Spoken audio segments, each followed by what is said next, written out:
Olá pessoal, tudo bom? Boas e más notícias. Hoje a gente tem a nossa última aula de teoria do ano. Essa é a boa e a má notícia. E o que a gente vai estudar é séries geométricas, é uma continuação do estudo de somas de PG. E para começar a ilustrar esses problemas, a gente vai falar de um dos paradoxos de Zenão. Um desses paradoxos atribuídos a Zenão de Eleia, um filósofo grego, diz o seguinte: ó, você tem um atleta que precisa percorrer 1 quilômetro, conforme ilustra a figura a seguir. Então, para percorrer esse 1 quilômetro aqui, você concorda que primeiro ele tem que percorrer o primeiro meio quilômetro, metade do caminho, não é? E depois de ele percorrer metade do caminho, ele tem que percorrer metade do que falta, não é? Olha só a próxima figura. Beleza. E depois que ele chega nesse ponto, ele vai ter que percorrer novamente metade do que falta. Olha lá onde ele está agora. E assim sucessivamente. Olha só. Então a pergunta que Zenon coloca é a seguinte: será que ele chega na marca de 1 quilômetro um dia? E com um pouco de empirismo, né, quer dizer, um pouco de observação, experimentação, você sabe que ele vai chegar um dia em 1 quilômetro, né? Se você souber um pouco de física, você também consegue provar que não, ele vai conseguir chegar a 1 quilômetro se ele andar com velocidade constante, né? Mas o que torna esse problema interessante não é isso. O que torna o problema interessante é que o que você efetivamente está fazendo é somando aquelas pequenas distâncias, meio quilômetro, um quarto de quilômetro, um oitavo, um dezesseisavo, um 32avo e assim por diante, e você está obtendo um resultado finito.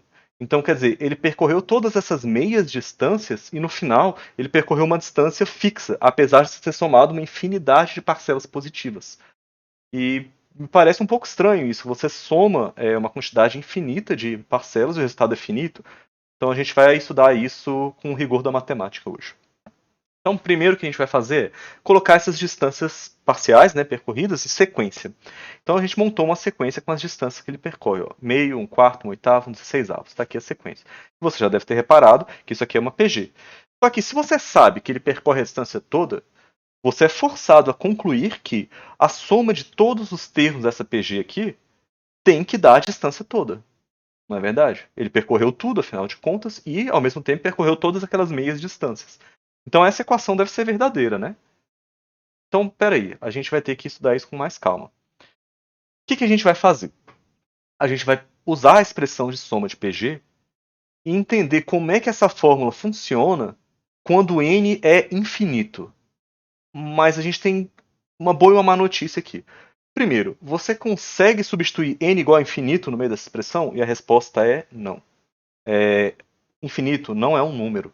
Então você não pode simplesmente substituir infinito numa expressão e fazer conta como se nada tivesse acontecido. Não tem como fazer contas com coisas que não são números, né? É, mas a boa notícia é que a gente tem um mecanismo na matemática para analisar esse comportamento quando essas expressões aqui admitem valores estranhos de n, né? Ou o n indo para infinito, né? Ou quando você tem uma divisão que o denominador está indo para próximo de zero. Existem mecanismos para a gente analisar esse comportamento. No caso, a impossibilidade de se colocar o n igual a infinito nessa expressão. Aí, essa expressão que eu estou escrevendo é um pouco feia, tá? Mas vou dizer o que ela significa e a gente não vai efetivamente trabalhar com ela. Mas o que ela diz é o seguinte, ó. Eu quero saber, esse aqui é o mecanismo especial. O que acontece com a soma dos n primeiros termos da PG quando o n se aproxima do infinito? Quer dizer, quando o n se torna arbitrariamente grande. Ou seja, o que acontece com essa expressão aqui quando esse n torna-se cada vez maior? A gente lê o seguinte, ó. O limite de Sn quando o n tende ao infinito. Então, olha só. Observa o seguinte. A razão nessa expressão aqui, esse número Q, é um único que tem alguma coisa a ver com n, tá vendo? Então, o valor de n só vai fazer diferença sobre esse termo aqui, que é elevado a n. Mas olha só o que acontece quando você pega um número entre -1 e 1, no caso o meio, né, que é a razão da nossa PG, e você eleva um número muito grande. Olha só, você pega o meio e eleva ao quadrado, dá 0,25. Meio a décima, 0,3 zeros aqui, né? Um número bem pequeno, né? Ó, meio elevado a 20. É um número menor ainda, ó, olha só. Meio elevado a 500. 500 nem é um número tão grande assim, né? Dá 0, aí tem uma sequência de 151 zeros até começar o próximo algarismo significativo aqui. Então, olha só o que está acontecendo. Quando você pega um número que está entre -1 e 1 e eleva a um outro muito grande, como é o caso do meio elevado a 500 aqui, o que você obtém é um resultado muito próximo de zero. Ó, 0, um monte de zeros, né? Enfim, esse número é muito pequenininho. Então a gente diz que é esse cara aqui, esse q elevado a n, quando n vai para o infinito, ele vai para zero. Então olha só, o que eu estou fazendo é pegando aquela expressão e falando, olha, esse q elevado a n se aproxima de zero quando você usa essas razões próximas de zero, entre menos 1 e 1, né? Então se a gente considera que essa parcela aqui vai para zero, essa expressão não tem mais n, então não faz mais sentido a gente considerar o limite. E a razão e o n desaparecem. Olha só o que, que sobra.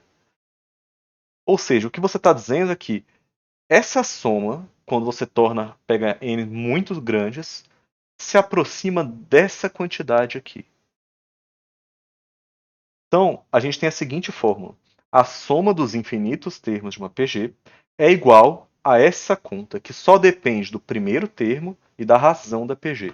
Então, vamos usar isso que a gente acabou de ver na sequência do paradoxo de Zenão. Olha só, eu escrevi para vocês a sequência que a gente tinha montado antes.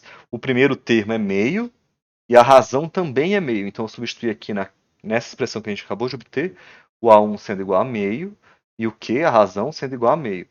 Então, ó, meio dividido por 1 menos meio, que também é meio, né? Então fica um número sobre ele mesmo, dá 1. Ou seja, a gente acabou de desenvolver uma expressão que calcula essa soma infinita. E a gente conseguiu comprovar que o resultado é realmente 1. Só que no processo, a gente achou uma maneira de calcular somas infinitas de PG, quaisquer que elas sejam. Só depende do primeiro termo e da razão. Então, o que eu faço agora é propor alguns exercícios. Eu já deixei 3 exemplos resolvidos, aí vocês podem olhar com calma. Eu coloco algumas PGs e falo, olha, vamos calcular qual é a soma dos infinitos termos da SPG. E está feita a conta. Basta você identificar quem é o primeiro termo, quem é a razão e usar a fórmula que a gente acabou de provar. Então, nesse primeiro caso, eu consegui provar que a soma de todos esses números aqui dá só 3. Olha só, pessoal. No segundo caso, no segundo exemplo, eu peço para você calcular o valor dessa expressão. Da aula passada a gente já viu a notação de somatório, né? Você vai substituir igual a 1 e igual a 2 e somando cada vez que você substituir um i diferente. Então olha só o que vai dar. Vai dar 1 sobre 100, mais um décimo, mais um centésimo, mais um milésimo, mais um... Enfim. Vai ser essa PG aqui, né, que você está somando. Se você fizer a conta, olha só. Essa soma toda aqui dá igual a 1 nono. Você consegue fazer essas somas infinitas muito rápido, olha só. E essa última aqui deixa as pessoas um pouco incrédulas com a matemática, né? A gente vai mostrar que 0,9999, essa dízima periódica, é exatamente igual a 1. Aí eu peço que vocês tomem uma particular atenção nesse exemplo, né? Ele não é mais difícil que os outros, né? Não tem nada disso. Mas é porque ele prova um fato muito curioso, né? Essa dízima aqui é exatamente igual a 1. E, finalmente, eu proponho que vocês façam sozinhos, para vocês testarem, se vocês entenderam como se usa essa expressão aqui, os exercícios do livro, volume 4, que está no Classroom, 121 a 123, do 127 a 129 e o exercício 133. Como bônus, eu coloquei aqui exercícios esses, que esse aqui não é necessariamente mais difícil do que os do livro são, não. Eu acho, inclusive, que ele é até um pouco mais fácil. Mas, como não tinha muitas figuras no livro, eu resolvi fazer um que tivesse uma figura, tá? Para vocês tentarem fazer uma conexão aí com a geometria. E como um segundo extra, eu coloquei um bem mais complicado, de um conjunto especial chamado conjunto de Cantor. Esse conjunto aqui é um conjunto muito louco na matemática, cheio de propriedades especiais e bizarras, francamente. Eu ensino aqui como é que você constrói o conjunto de Cantor e eu peço para você mostrar uma propriedade curiosa dele. E no final eu deixo mais um desafio para vocês.